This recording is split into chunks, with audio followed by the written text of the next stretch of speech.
Charles Finney. Quand on parle de Charles Finney, on voit tout de suite les plus grands réveils du 19e siècle. Ses prédications étaient si fortes que, avant même qu'il ne commence à parler en ville, les gens se convertissaient dans la rue. Mais si je te disais que cet homme hyper célèbre n'était en réalité que la pointe de l'iceberg, mais que le vrai moteur c'était un autre gars hyper invisible, tu pourrais croire que le talent de Finney suffisait. Mais non. L'histoire qu'on va voir aujourd'hui montre que même le meilleur discours sans la prière, ce n'est que du bruit. Alors, qui était ce pilier secret? L'homme s'appelait Daniel Nash, surnommé le père Nash. Il n'avait jamais fait de serment, son seul travail, prier pour Finney. Ils avaient un accord secret. Nash devait toujours arriver avant dans une ville pour préparer le terrain spirituellement, avant que l'évangéliste ne prenne la parole. Et c'est là que l'histoire devient dingue. Un jour, avant l'arrivée de Finney dans une ville, l'aubergiste s'inquiète.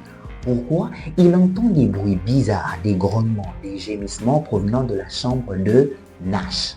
Alors, l'hôtelier, pensant qu'il y a un problème grave, appelle Finney pour lui dire « On entend des bruits bizarres de la chambre de Nash. » Mais bizarrement, Finney répond calmement « Non, ne t'inquiète pas, c'est juste le père Nash qui est en train de lutter dans la prière. » Nash ne dormait presque pas.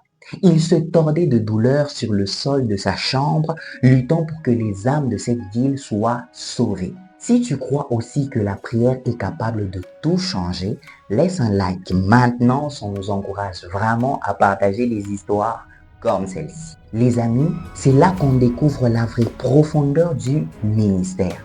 Le succès de Finney n'était pas son don, mais l'intensité folle de Nash dans la prière. Les hommes qui ont étudié les réveils ont dit « On donne tout le mérite à Finney pour ce qu'il faisait. » Mais en réalité, ce sont les hommes de prière qui tenaient la corde.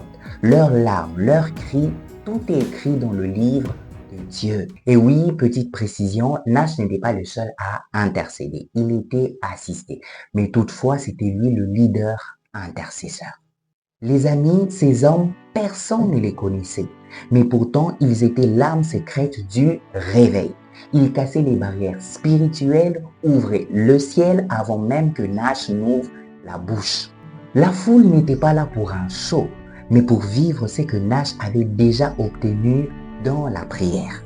Mais comment faire ça encore? Aujourd'hui, si tu veux prier de manière aussi stratégique que Daniel Nash, j'ai fait une checklist que tu peux télécharger tout de suite dans la description. C'est une intercession puissante qui te donne toutes les directives. Clique et donne une nouvelle dimension à ta prière. Les amis, l'histoire de Finney et Nash nous rappelle une chose essentielle. Dans la foi, les choses invisibles sont souvent bien plus puissantes que les choses visibles. Et donc, si tu veux réellement avoir de l'impact, ne cherche pas la lumière, cherche plutôt ta chambre, parce que Dieu récompense toujours ceux qui le cherchent en secret. Les amis, c'était tout pour aujourd'hui, mais la fois prochaine, nous verrons l'histoire d'un autre grand nom, un homme appelé George Muller, l'homme qui a nourri plus de 10 000 orphelins sans jamais demander un sou. Alors, restez connectés. Ciao.